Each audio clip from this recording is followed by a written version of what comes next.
Hello everyone and welcome. Make a cup of your favorite drink and get comfortable because this is a wonderful time for new stories from Yellowcat.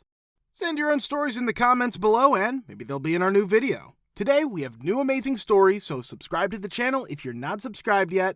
Let's get started. Has anyone ever furiously quit their job? Why? Did this have any unintended consequences? My very first job was as an arcade employee. I spent roughly 17 to 19 years there, spanning from high school to college. I had a great job that gave me the flexibility I needed to attend classes. It was possible to work part-time hours and hold a managerial position at the arcade. But it didn't take me long to realize that girls were promoted to work upstairs in a stuffy, windowless office, and only boys could become floor managers. My managers informed me that managing the floor would not be an option for me, and I did not want to be stuck upstairs. I began searching for a way out. I left after more than 2 years of employment to work as a barista at a Borders with a close friend. I'm a bookworm, and I was told working in the cafe was a great way to get your foot in the door. It was only a few years before Borders would go bankrupt that I spent a pleasant and enjoyable 5 months there before the Borders Cafe closed and was acquired by Seattle's Best. I was informed that the cafe would be closing for remodeling for more than a month and that I would not be paid for that time. I genuinely wanted to be selling books, so I asked if I could start working on that instead, and they said no. I was offered the option to depart amicably or be kept on call for the cafe's reopening, and I chose to go. I started distributing my resume to other locations, mostly local bookshops, but I didn't anticipate receiving a response. When I returned to the arcade and asked for my job back, they gave it to me without asking any questions. They were really friendly. I was excited to collaborate with all of my former colleagues once more.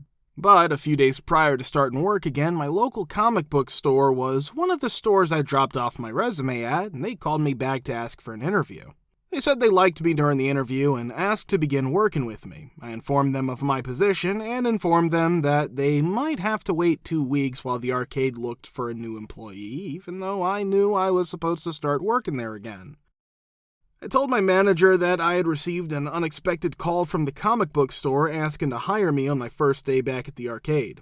My boss became enraged. I had worked the register the entire time I had been there, and the system hadn't changed, so he yelled at me that I was being careless because he had assigned someone else to teach me how to use it. He needed to be calmed down by one of the younger managers who was in the room. When he asked if I truly wanted to work at a comic book store, I answered in the affirmative. I was told to leave the arcade and not to bother clocking in by the older manager. Cons, I lost touch with most of my friends from the arcade and hardly ever went back. In the 6 years that I've been gone, I may have visited twice. My 2 friends are still employed there. Now both of them are floor managers. It's important to note that a boy I trained who had worked there for less than a year was promoted to floor manager a few days after I left to take a job as a barista. I was furious. I also lost my first job, a good 2 years of time from my resume. The pros, I've been employed at my comic book store for almost 6 years and I adore it. That's about all I can ask for because I make enough money to cover my rent and groceries. A few years ago, I ran into the younger manager at the grocery store who was understanding of my predicament. I later learned that he had left the arcade to take a job managing a restaurant with his wife and 3 children. I've quit a couple of jobs, but I don't think any of them truly count as rage quits. For the first time, I worked under a jerk of a manager in training who enjoyed making fun of me whenever he could. I once decided to leave the office in the middle of a shift because I had had enough. I quit, but the MIT never bothered to tell anyone, so I got a call the following day asking why I hadn't shown up for work on time. The MIT informed me that he was already working on his next target when I picked up my last paycheck. After the MIT closed, I did in fact return to work there several months later. My manager was fine with me returning because I was a hard worker. The second time, I was employed at a grocery store deli. I had a coworker who usually works in the morning with me one evening. She started screaming at me because I was asking her to help me prepare the department for closure, and she didn't take it well. I removed my apron, tossed it to the floor, and left the shop. Filling orders and book lists for the upcoming school year was my job at the school book warehouse. Along with de facto reception and dispatch, I was also invoicing. My boss was a great guy who gave us all the respect we deserved and broke his back for us. We looked after him and he looked after us. I was a casual employee, but he had a contract. This company's toxicity was the issue. We sent orders to its 2 retail locations, and parents would pick them up from there. Even though we had done everything correctly, the store managers were completely unaware of what was going on and would directly accuse us of being at fault if something went wrong. For instance, my boss and I were 2 weeks behind schedule when we were hired, but we quickly caught up.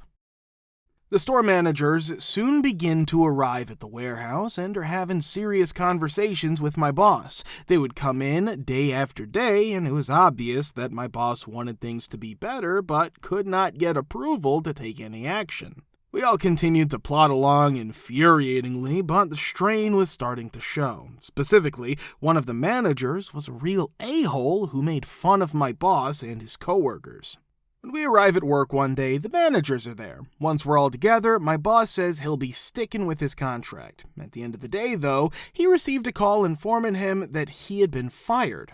We all gathered together at the end of the day, and he gave a brief farewell speech. We all made the decision to quit the warehouse after this. Greatest sensation ever.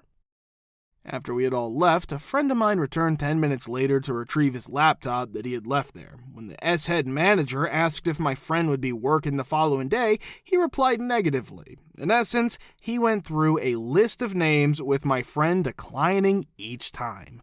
When he realized that nobody was going to be working in the warehouse tomorrow, the look of horror on his face was priceless. After that, not much was heard, and since none of us were serious players, there were no consequences for me. Didn't really bother me because it was a summer job in between university semesters. Didn't surprise me in the slightest when the company closed after 18 months. I'd love to hear some scary HOA stories. Many of us were thrilled to receive our condos in Santa Barbara through an affordable housing project in 1985. However, all of the owners had to be first-time home buyers and had to have been without real estate for at least 3 years prior. The selection process was also based on a lottery. The owners had all been tenants before and had complained to the HOA about small matters. White screen doors were required. After much negotiation, I was able to get them to accept any white screen door. For the HOA, that was a significant issue. I run for the board after 3 years. Thus, the year I became board president coincided with my marriage. I had no idea that the president was chosen by the 5 board members, 4 of whom simply pointed at me.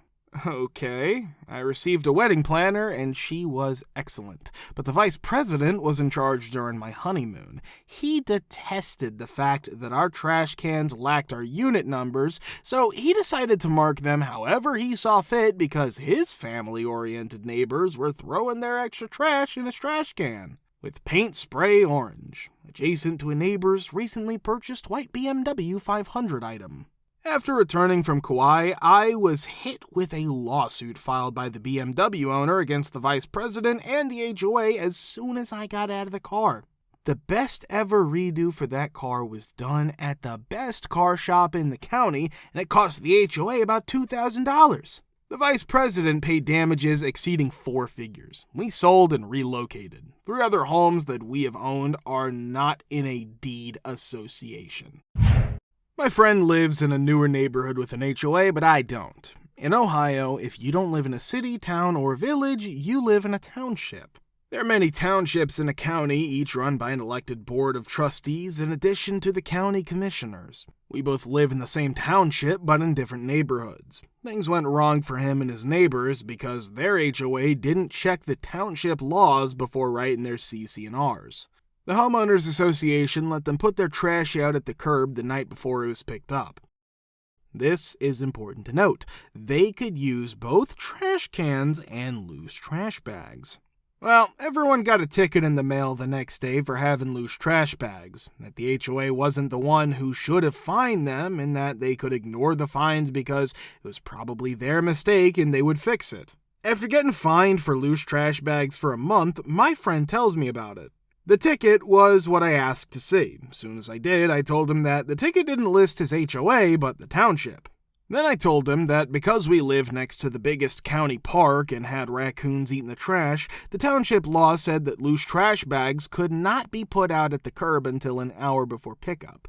Because of that mistake, everyone in the HOA had to pay township fines and late fees for a month. This is why the township banned trash bags that are not tied down. To put trash out at the curb, it must be in a bag or trash can. The only exception is yard waste, and even then, the bag must be clearly marked.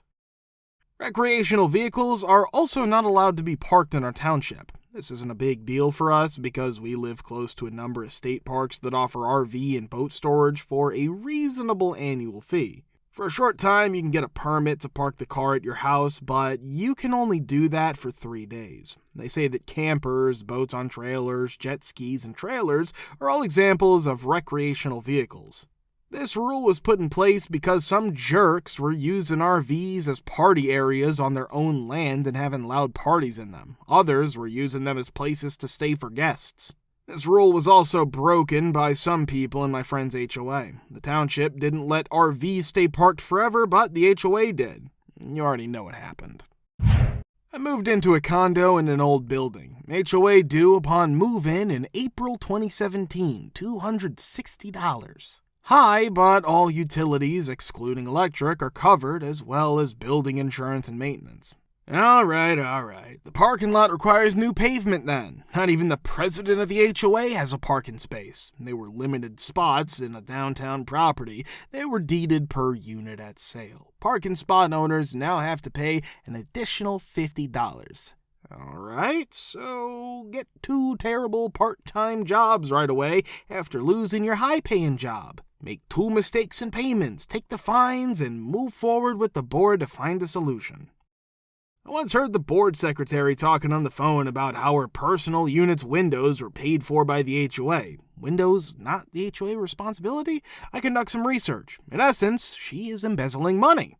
I yelled, the HOA is actually more of a broker than a joker. About to break down is the boiler as well. That's a $100,000 repair. Even though I missed 2 payments, I was treated poorly and fined, but the board secretary, a lawyer no less, used legalese to embezzle money for repairs to her personal unit? That's incorrect.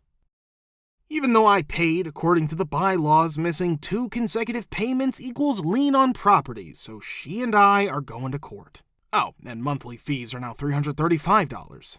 It became an absolute nightmare, so I had to sell. The other 2 board members were unconcerned about anything, including the fact that she was embezzling money while she used her company to smother me in documentation. They said that drafting new bylaws is the best they could manage. When I sold, the monthly fees had increased to $350, and a special assessment for the boiler, costing several thousand per unit, was about to be imposed on everyone. Never effing again. There's a landscaping business in my family that does most of its work in homeowners associations, HOA communities. 2 HOAs have hired us to take care of their common areas. We visit one of our customers' homes in the spring to find out if they want us to keep mowing their lawns this year. The doorbell didn't ring, and their cell phone number that we had saved didn't answer either. After a few weeks, the HOA calls and asks us to mow the grass. They will pay us and then send a bill to the owner when they can reach her. We do this all year long. In the winter, we get a notice from the HOA that they want us to attend one of their meetings to talk about our upcoming contracts. At the meeting, we find out that the HOA is trying to take back this house because the homeowners owe so much money on the landscaping. Another resident then asks us how we can live with charging so much just for cutting the grass. Wow, I was shocked. For this house, the HOA charged us about $400 to $500 a year. Then they raised the price to about $5,000 by adding fines and attorney's fees and trying to sell the house. The owner wasn't even late on their dues because autopay was set up. People from the community and the board started yelling at each other, and the meeting turned into complete chaos. It turned out that the woman whose house it was had been back in her home county for 8 months to take care of her family. Other people in the neighborhood knew where she was and went to the house every couple of weeks to check on her. The board knew what was going on and when they thought she would be back in the country. It was the board's goal to sell her house without her knowing it before she came back. The treasurer, a pleasant and easygoing guy who hadn't been involved at all, was, I believe, the only member of the HOA to survive re-election. Guys, thank you for all the support and likes. Subscribe to the channel if you're not subscribed yet. See you next time.